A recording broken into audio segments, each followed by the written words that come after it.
15 اہل سنت کی معتبر ترین کتابوں کے حوالے ہمارے پاس موجود ہیں، خود پڑھ کر بتا رہا ہوں آپ کو جی، کہ جس میں اہل سنت کے بزرگ محدثین کا اقرار ہے، تسلیم ہے کہ خانہ کعبہ میں علی کی ولادت ہوئی ہے، مولا مولود کعبہ ہے۔ اور مولود کعبہ بھی وہی جو میں عرض کرنے جا رہا ہوں کہ دروازے سے نہیں گئی ہیں بی بی، اگر دروازے سے چلی جاتی تو تاریخ کچھ اور لکھتی، چابی ابو طالب کے پاس تھی، لیکن بی بی ایک مرتبہ کعبے کا طواف کر رہی ہیں، کون دیکھ رہا ہے؟ حضرت عباس ابن عبد المطلب، نبی کے چچا دیکھ رہے ہیں۔ کیا دیکھ رہے ہیں کہ فاطمہ بنت اسد خانہ کعبہ کے گرد طواف کرتے ہوئے ایک مرتبہ جب پہنچی ہیں رکن یمنی تک تو خانہ کعبہ کی دیوار گرنے لگی۔ میں کچھ فاصلے پر بیٹھا تھا، میں چند قدم آگے بڑھا کہ کسی طرح اس بی بی کو بچاؤں، مگر وہ دیوار جب گرنے کا انداز اس کا ہوا، وہ ہلنے لگی، اس میں اتنی جگہ بنی کہ ایک بندہ اندر جا سکتا تھا، تو فاطمہ بنت اسد اندر چلی گئی، دیوار بند ہو گئی۔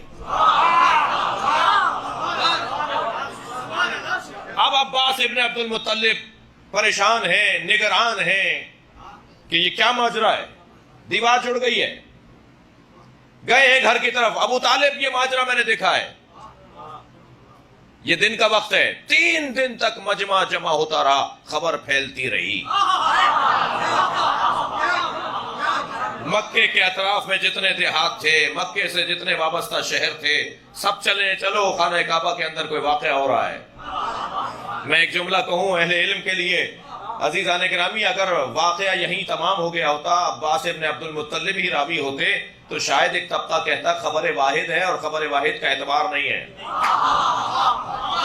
ان کے مطابق خبر واحد، ایک آدمی بول رہا ہے بھائی، خبر متواتر نہیں ہے، خبر واحد ہے۔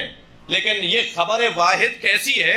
جملہ دے رہا ہوں، اندر جاتے ہوئے ایک نے دیکھا ہے، آتے ہوئے پورے مکے نے دیکھا۔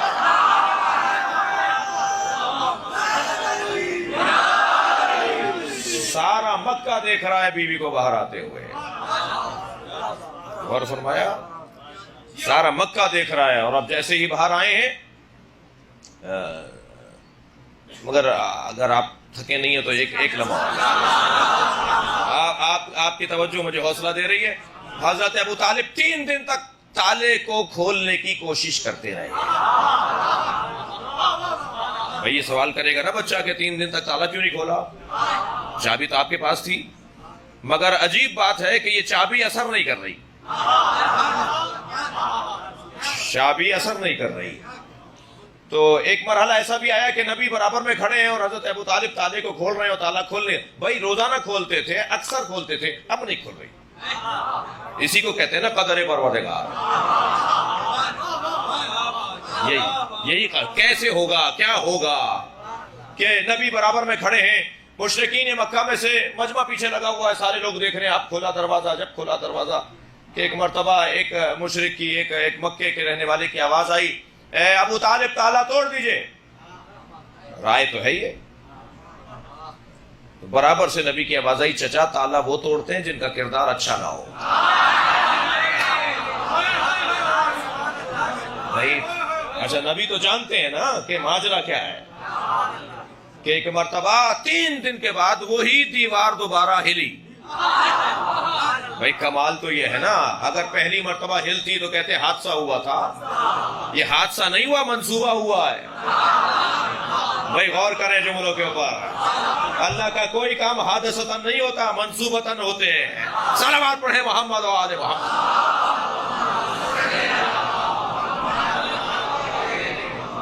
وہی دیوار پھر کھلی اور نبی مکرم کو جناب ابو طالب کی آواز آئی، اے میرے بھتیجے، میرے لال، جاؤ اپنی چچی کو لے کر آؤ۔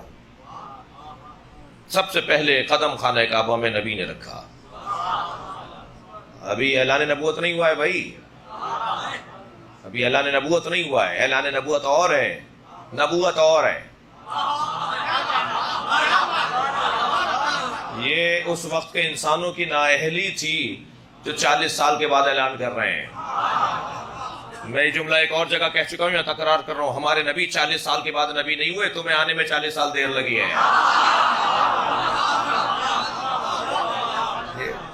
تمہیں سمجھنے میں دیر لگی ہے، یہ تو اس وقت بھی نبی تھے جب آدم آب و گل کے درمیان تھے، جب حضرت آدم کا بھی وجود نہیں تھا، یہ اس وقت بھی نبی تھے۔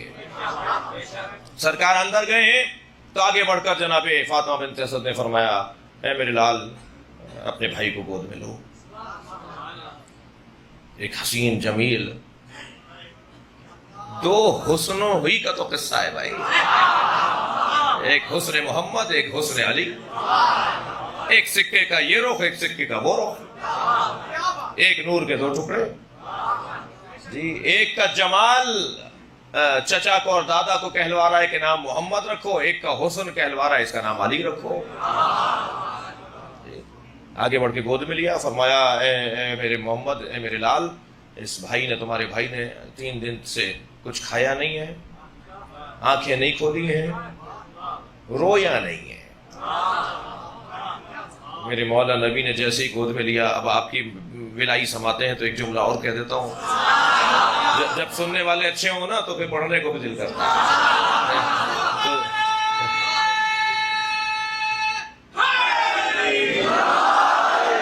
جب نبوت کی گرمی امامت نے پائی، آنکھیں کھول ڈالی، اللہ اکبر، آنکھیں کھول کر نبی کے چہرے کی زیارت کی۔ سب سے پہلا دیدار سرکار کا، سب سے پہلی غذا نبی کا لعاب۔ فوراً نبی مکرم نے اپنی زبان مولا علی کے منہ میں دے دی۔ علامہ اظہر حسن زیدی کو ذرا ان کی روح کو شاد کروں۔ علامہ اظہر حسن زیدی کہتے ہیں، توجہ چاہوں گا، علامہ اظہر حسن زیدی کہتے ہیں کہ محمد اسے کہتے ہیں جسے دیکھ کر علی کی آنکھیں کھل جائیں۔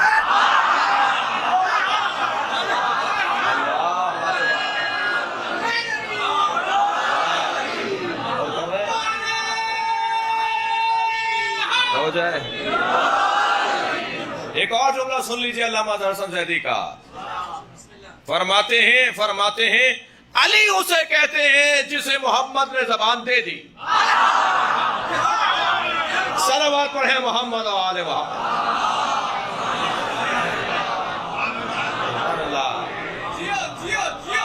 ایک اور صلوات ہدیہ نبی اور آل نبی۔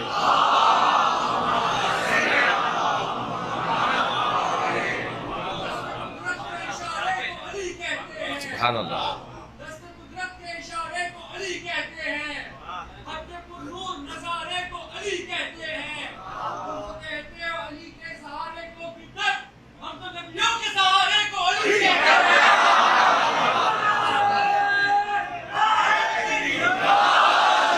الحمدللہ۔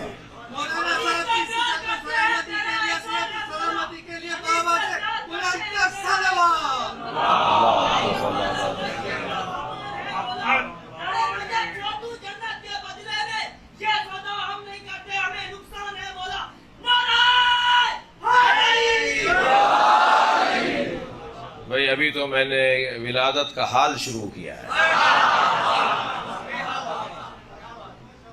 مولانا صاحب کی عزت و آبرو کے لیے، صحت و سلامتی کے لیے، بابرکت زندگی کے لیے بابا سے بلند کر صلوات۔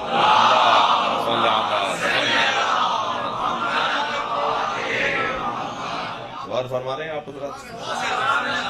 نبی نے اپنی زبان مبارک مولا علی کے منہ میں دے دی، اور جیسے بچہ گھٹی لیتا ہے، پہلی گھٹی لعاب نبی۔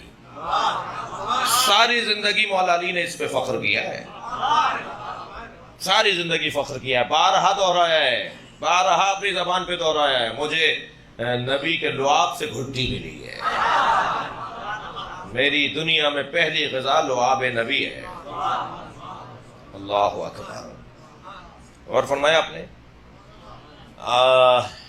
حضرت باہر آئے جناب فاطمہ بنت اسد کے ساتھ نبی مکرم اپنے بھائی کو گود میں لے کر، تو جیسے ہی دروازے پر پہنچے ہیں تو حضرت ابو طالب نے مبارکباد دی اور کہا فاطمہ مجمع لگا ہوا ہے، اب آپ تصور وہیں رہیے، اپنا ذہن وہیں رکھیے، مجمع مکے کے اندر تمام اطراف کا مکے کا مجمع، ہزاروں کی تعداد میں لوگ موجود ہیں، خانہ کعبہ کے دروازے پہ بی بی کھڑی ہوئی ہیں اور نبی باپ اپنی پھوپھی اپنی چچی کے برابر میں کھڑے ہیں، اپنی ماں بھی کہا ہے انہیں، فرمایا میری ماں تو بچپن میں مر گئی تھی، مجھے انہوں نے پالا ہے، جناب فاطمہ بنت اسد مولا علی کی ماں کو اپنی ماں کہا ہے. ابو طالب ایک جانب کھڑے ہیں، نبی مکرم ایک جانب کھڑے ہیں، بیچ میں جناب فاطمہ بنت اسد کھڑی ہیں. حضرت سے آواز دے کر کہا ذرا بتاؤ کعبے میں ہوا کیا ہے؟ تو اب آپ نے جو ولادت کا حال سنایا ہے وہ میں اس وقت آپ سے اجازت چاہ رہا ہوں کہ کسی اور موقع پر پورا خطبہ ہے سیدہ فاطمہ بنت اسد کا کہ خانہ کعبہ میں ہوا کیا. لے کے چلے حضرت ابو طالب. میں اس کے بعد والا مرحلہ چاہوں گا کہ آپ کی توجہ رہے. لے کے چلے حضرت ابو طالب اپنے بچے کو گود میں کہ جیسے ہی چند قدم آگے بڑھے تو وہاں سے کوئی عیسائی پادری، وہاں سے کوئی کابل آبار یہودی عالم، وہاں سے کوئی رئیس قبیلہ، وہاں سے کوئی سردار قبیلہ، یہ سب 8 10 20 50 آدمی سامنے آ گئے. کہنے لگے ابو طالب کہاں لے جا رہے ہو؟ مکے کا تو دستور ہے جب کوئی بچہ دنیا میں آتا ہے تو یہ سامنے پتھر کی طرف اشارہ کیا، اس پتھر پر لٹا دیتے ہیں. اگر یہ حلال رستے سے آتا ہے تو بھی طے ہو جاتا ہے، اور اگر یہ غلط رستے سے آیا ہوتا ہے تب بھی طے ہو جاتا ہے. دستور یہ تھا کہ بچے کو لٹا دیتے تھے. جب بھی مکے میں کوئی بچہ پیدا ہوتا تھا اسے لے جا کے اس پتھر پہ لٹا دیتے تھے. ایک اژدہا نکل کر آتا تھا،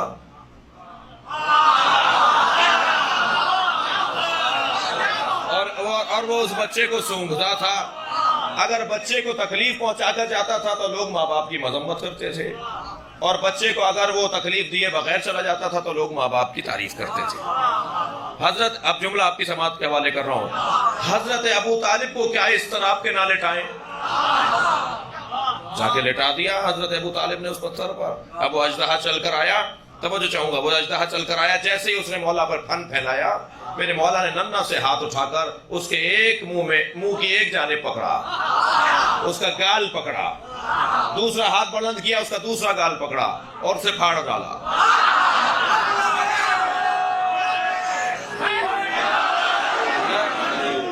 عربی میں سانپ کو کہتے ہیں حیا، اور کسی چیز کے پھاڑنے کو کہتے ہیں درہ. جیسے ہی مولا نے حیا درہ تو مجمع نے ایک دوسرے سے کہنا شروع کیا حیا درہ حیا درہ. آواز آنے لگی حیدرہ حیدرہ.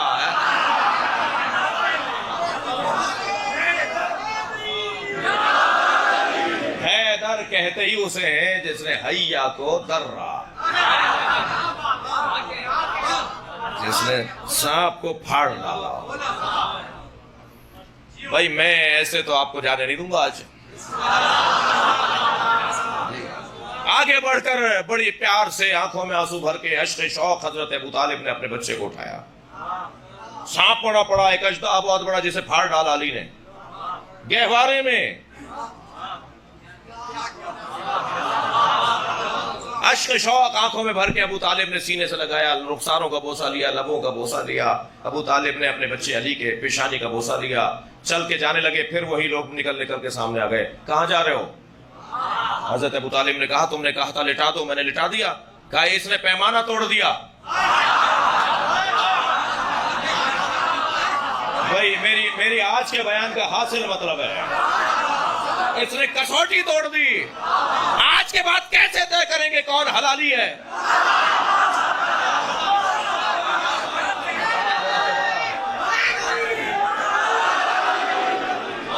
برابر سے نبی کی آواز آئی، چچا کہہ دیجئے آج کے بعد یہی کسوٹی ہے.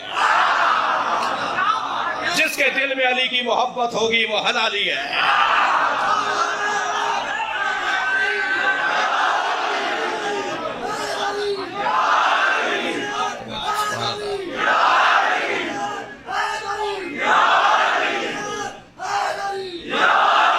صلوات پڑھیں گے محمد و آل محمد. ماشاءاللہ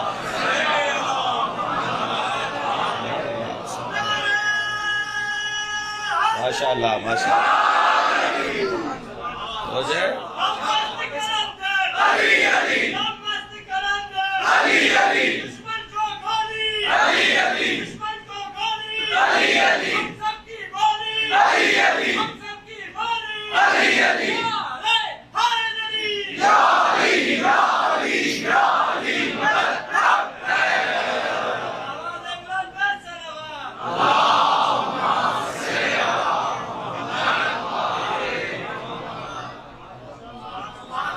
دنیا عین علی کا مقابلہ نہیں کر سکتی.